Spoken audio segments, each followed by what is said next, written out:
Hello, I'm John from the Hot Informer. And I'm Glenn from Fall Ritual. And this is episode 44 of Fall Informer, and today we're going to talk all about our bucket list haunts. And I got to check off multiple bucket list haunts this year, and I'm so happy I got to. I got to go to Eloise Assam wearing the shirt today, and I also got to go to Erebus, and that was on the same tour. It was like an all-day tour, it took all day. We went from the Chicago area all the way up to Michigan on a bus, all the way back down, same day, got back to the hotel around 2 a.m. Crazy experience. It flew by that fast. I love the whole thing. I have to say, I liked Eloise more. That was one of the most intense, scary, mind-bending attractions I've been through in my entire life. Top tier, easily top three I've ever been through. I loved it. Like multiple times throughout it, I had to stop and be like, oh my God, am I actually seeing this? It was so well done. So projection mapping, top notch. So that was So where amazing. were they on your list then prior to going to them? Like what Prior number would to they be going on? to them, they were very high, very high. They were at the top. So, Like top three? oh yeah, top three easily, easy. So, Yeah. So Erebus now you was got a whole new cool. bucket list. Yes, new bucket list. Erebus was very cool. I was very happy to go because they had the moving rock walls that actually bump into you. So it's like an obstacle course. The giant T-Rex that comes out of you came at me and tried to bite me, hit my arm. It was a lot of fun. It was really cool. Nice. Yeah. Eloise was a lot scarier though. A lot scarier. That's what you're into. So, Gotcha. all right. So number five, starting at number five, that's what we're going to do 5-1. Number five for me is House of Torment, the OG House of Torment in Austin, Texas. That's one of the first haunts I really got into watching on YouTube years ago of scare videos of the scare actors will actually slide into the porta potties and hit them or jump on top of them and hit them when you're in them. And I thought that was hilarious. So that's my number five. Definitely want to check them out. They have a permanent location now. They used to be outside of a mall, Highland Mall. So I remember first finding out about House of Torment on the Travel Channel yes, I saw that. when Travel Channel would go around like trying like the most scariest like haunted attractions, and I remember House of Torment being on that. Yeah, I So love those channels. I love those I specials. wish they would still do them, but Yeah, you would think now they would still start doing them with haunts being as big as they are. yeah. All right, number five on mine is Stalker Farms, and I know I'm going to completely mess up the name of the town. I think Okay. it's Snohomish, Washington. Okay. I Sorry for anyone Washington. watching from Stalker Farms or Snohomish, Washington. Um, they're about 45 minutes outside of Seattle. Okay. Looks like an awesome place. I think it's like two or three attractions. I think they're a house and a trail, and it looks really cool. Like they have a whole different thing just for VIP that you can Okay. do. So VIP is more incentive than just getting ahead of the line. It looks like a whole Ah, nother like bit of attraction. So nice. that looks pretty cool. Stalker Farms outside, we'll say outside of Seattle. Okay. Yeah, make it easier. Yes. Talking about adding on special things just for VIP, just to let people know, breaking news, Penrith Asylum this year is adding a new attraction called the Catacombs, and it's only for VIP ticket holders. So, That's cool. It's some incentive to get it, not just moving ahead of the line. It's at least you're exactly. getting something different. Yes. So So number four for me is the Dent Schoolhouse in Cincinnati, Ohio. I have heard about and seen a million videos of them. I've seen the Grim Life Collective video on it where they went in and it was not even open for the haunt season. They were just going off season and they were getting creeped out hearing creaks and things in there. And the smell-o-vision was so pungent, one gory area, had to hold their nose. So you know it has to be good if it's messing with you just in the off season. So I would love to go there. It looks fantastic. And outside the whole walk up to it, like you walk in, it's like a pumpkin festival. They have a wall of like hundreds of fake pumpkins, like illuminated. They have these different photo ops you can get pictures with. It looks like a Halloween festival with like custom games. One of them's like the pumpkin smasher themed game because that's like their character that actually has a mallet and will actually smash pumpkins if you bring them to him. And I met him at MHC. He's actually a really nice guy. Shout out to Max. Awesome. Yeah. Yeah. No, Dent Schoolhouse definitely looks awesome. Like the whole pumpkin thing stuff just looks absolutely amazing. Yes. And finally up another one I discovered through Travel Channel. Yes. Yeah, They're on that as well. definitely. Uh, number four for me is Lake Hickory Haunts in Yes. Hickory, North Carolina. Yes. That place looks amazing. I think there's 10 attractions you can go through A lot. there. Um, Definitely looks like a fun place. I think they incorporate water, like the actual lake, Yes. into one Aquaphobia. of, Yes. yes, which has got to be awesome to see. Like, because you can't even. How do you even do that? What do they do? How does that even work? I know So there's like a fish creature that comes after you. I know that yeah, happens. So that's super neat. definitely would love to check them out. And they're doing massive changes this year. If you actually subscribe to their YouTube channel, they actually do monthly updates and tell you like what they're doing. And they're changing their clown attraction this year and making a whole new laboratory for Boss the Clown. That's like, like Bonjo for Field Screams. Their Bonjo Mhm. is called Boss the Clown. So Okay, yeah, they're making a whole nice, new clown area for him. So yeah. awesome. All right. Number three for me is the 13th Gate, located in Baton Rouge, Louisiana. I've wanted to go to this place for an incredibly long time. Still haven't been able to. Can't go this year. Try to do it next year, but it looks fantastic. Like they actually build their sets out of cement. So they are built to last. Like it's not just plywood walls. Like it is cement. Like, and they have fantastic escape rooms as well. Like this massive door opens and you're like in a whole area with like a pirate ship, and it's incredible. So that's just their escape rooms. Like imagine the haunt, like the whole area they have where it's like the whole Sweeney Todd thing is incredible, and the London markets, and they did a demented Wizard of Oz with flying monkeys on bungees and their own Tin Man, and oh my god, it's so much awesomeness. And the owner of the place, Dwayne Sandburn, loves the Evil Dead, so he has a whole Evil Dead homage. And you go in and like the doors are opening and there's like wind coming at you, and they got the cellar door moving and the girl coming out of it, and it looks freaking amazing. Wow. So if you're building the sets out of cement, how are you changing it up then? Well, some parts are cement. The parts that they Okay, want to last for a long time, sometime. Gotcha. like around all the stairways and everything. And like they really, like they say, and like a lot of haunts say, we want to be like Hollywood quality and everything, but they really want to. Like they make it the last. Like it's not just build up, tear down every year. They have a permanent location. Gotcha. Yeah. Gotcha. Number three for me, Chippewa Lake Slaughterhouse out in Chippewa Lake, Ohio. Okay. Never heard of that. Never heard of it? Look them up. I don't know how they pull this off. I don't know what they do in there. I don't know. It's something I have to see. It's in a real, actual working slaughterhouse. Oh wow, it's actually working.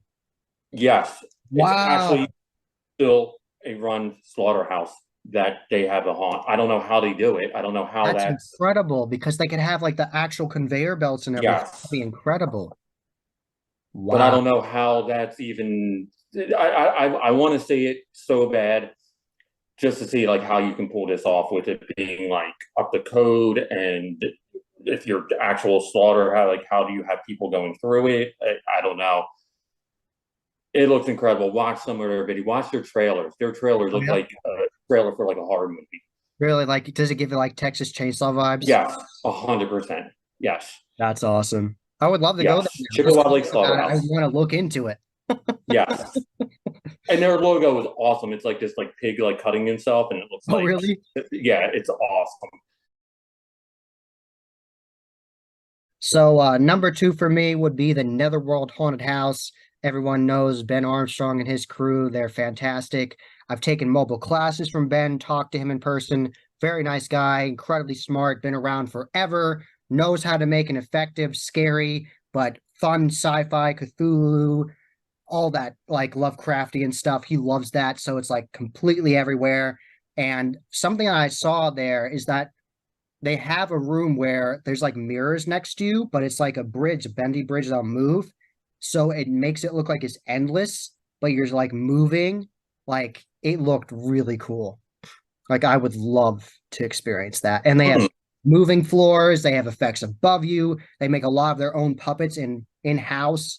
They had a massive character last year they called the Giant Meatball, which was like this massive character with an eye looking at you, and there's like tentacles going over like the whole haunt, and it looks amazing. So Wow. yeah, it's incredible. They got awesome merchandise too. Yeah, you go on their Yes. site and like And they actually have an online they do store. have an online store. Yes, and they got some awesome looking t-shirts. Yes. And there's more to the haunt. There's also year-round escape rooms that are highly detailed, including one all about a tiki bar as well, because Ben Armstrong loves tiki bars. So Awesome. Number two, Red Vein in yes. Ashland, Virginia. Yes. I've known about them for a couple of years now. I've wanted to go to them for a couple of years now, and it just looks absolutely amazing. Every year it looks like they're getting a new theme. Last year was 1987. This year they just posted on their Instagram and YouTube. It's 1999. I would love to go there and see the 1999. The year 1999 is a little has a little special place in my heart. That was the year I graduated high school. So Okay. 99 for me, especially like if they do like a summer 99 or a fall 90 like that would be amazing to see. Like to Yeah. me, that has a little special place in my heart of the year 1999. Check them out. They're always changing. Like not even like a theme. It's almost like a whole year. They're Yes. changing it up. So then they also have escape rooms, and they even have a like a haunted tour you can do. Yes. Yeah, So the Haunting of Ashland, the Ashland Historic Tours. Yeah. yes, They so actually definitely a lot just of things won to an do. award. The state actually just acknowledged them in Virginia for their escape rooms. They won an award. So congrats to Oh, Kate Ryan and nice, everybody. So great job. nice. Yeah. Yes, and follow them on Instagram and stuff because they're constantly working year round, building new sets, doing stuff. So I know they put a lot of hard work into their haunt. So definitely check out our interview with Kitty and Ryan from Red Vein if you want to hear more about their backstory and why they incorporate the bunnies and the occult-like imagery. Definitely check that out. Have it linked in the corner on my channel. So yeah, nice. All right. So number one for me is Haunted Overload and Lee, New Hampshire. And I finally get to go this year. I'm going there for the legendary Haunt Tour, and I am beyond ecstatic. I am so happy. I got to meet Eric and Morgan and Nikki and Wallace in person at the Transworld Haunt Show. Took Nikki and Morgan's seminar about how to use natural materials to make a haunt, and it was awesome. They did an excellent job. They had so much to say, they actually ran out of time. So great job. I love the seminar, and I cannot wait to see what they're doing this year. They're going to build a massive pumpkin this year. They're actually working on building a massive pumpkin that's 50 feet tall this year. It actually is. Eric's crazy. He'll go up really tall ladders. So it's legit. Yes. Well, no surprise, my number one is Yes. Haunted Overload as well. I will not be going to the legendary Haunt Tour, even though I would love to. Um, but it's just one of those places I've heard about for many years, and it's just they're getting bigger and bigger. And there's not only themselves, but the set designs, like I said, a 50-foot pumpkin that you can, I think that you can walk through. It's like part of the queue line to Oh, wow. go. Really? Yeah. Um, it just looks amazing. Anyone watching, if you're watching our channel, I'm sure you've heard of Haunted Overload. Yes. If not, check them out. Speaking about a team who works all year round to build those sets, but when you're building 50-foot sets, you pretty much have to. Yeah, So, exactly. no, one day I would love to get out there. I've never been to any New England states, Oh, so okay. I would love to do like see Boston, see Salem, go up there. Um, one of these days I'll get there. I was up in Maine years ago during the fall, and the leaves are beautiful. Like Oh, it, I'm sure. have to see it for Sure. yourself. I'm sure New England is beautiful in the fall. The Yes. foliage and changing the leaves. Um, uh, it's not that, but a six 6 hours. hour.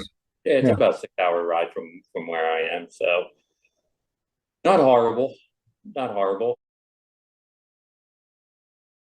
How far is Red Vein for you? About four. Okay, so that's doable. Yeah, all these my 1 through 4 are doable. Obviously, going out to Seattle, Yeah, that'd be that's pretty going darn to be a far. lot. Pretty darn far across the whole United States. Seattle's like my number one city to visit, and like Okay, my okay, bucket list of cities to visit. So okay. I would love to get out to Seattle. But the other ones are doable. I don't know. I would love to get the Red Vein and see what they got going, especially this year. We'll see. So that was our top 5 haunted attractions we'd love to go to on our bucket lists. And obviously, there are a ton more haunts we want to go to. And do you want to give a special preview to some of the haunts we might be going to this year? I don't even know which ones I'm even going to this year. I it's I don't know. I like I was saying, I'd like to hit some smaller ones. But as of now, I have nothing really definite planned. I'd like to hit some new ones. I'm just not sure which ones. Yeah, we definitely want to acknowledge and show these smaller haunts because everybody starts from somewhere. So we definitely want to talk about Right. it. And if you want to be on here and have us talk to you and talk all about your haunt, whether it's a big haunt or a small haunt, we'd love to talk to you. Come on here, tell us all about it. We would love to share your haunt for sure. So, mobile haunts I know I'm going to go to this year is Field of Screams again, and I'm going to go to Reaper's Revenge. So, I know I'm going to go to that. So, I'm excited. Not sure if I'm going to do Reapers this year. I might hold off till next year when they had to do their 6th. Yeah, because if you go for their 6th attraction, then you'll get the 6th attraction, brand new Sector 13, updated Yeah. Black, updated Hayride. Yes. Be a lot. That's what I'm thinking. I might just hold off and go next year for I want to go this year and be able to see the facade will be enough for me. Be like, there it is. I'll see that next year. Right. Yeah. So yeah, where I'm going to this year, I'm not 100% sure. I got things in mind, just getting there. I want to go Kim's Crypt, and I Yes. missed last year. Yes. But we'll see. We'll see what this season has in store. Do you think you'd make Kim's your kickoff like we were going to do last year? I might actually. I was planning on doing Kim's as my first last season, so I might try and do it first this year. Nice. Because they are doing changes. Last year, they changed the House of Eyes like completely. Like it was unrecognizable from what it was the year prior. Yeah. So I would like to kick off the season with something new. Yes. Yes. You're not going to go to Field of Screams first again. Right. How many years hiatus do you think you're going to take from them? I don't know. I went in 21. I didn't go last year. Okay. I won't go this year. Maybe another year. Okay. Just like I said, I'm trying to get new ones in. I'm trying to get these new ones, trying to get these smaller ones, And I know Field of Screams. I know that's not going to affect it because Field of Screams opens up so early. Yes. And a lot of them open up end of September. But we'll see. Are you going to head back to Lehigh Valley this year? Because I want to do that. Yes. That's something I would like to do again. But we need to have Troy on. We do need to get Troy on. Troy the DJ. We need to do that. Yes. Oh, totally. That'd be fun. Yeah. Because he's got multiple experience. He used to work at Hotel Horror too. Yes. So that's one I would like to get to again. Hotel Horror. I always love going there. Incredibly disturbing. Yes. So I've been John from the Hot Informer. And I'm Glenn from Fall Ritual. This has been episode 44 of Fall Informer. Thank you for listening to us talking about the upcoming season and our bucket list haunts. And until next time, happy hauntings.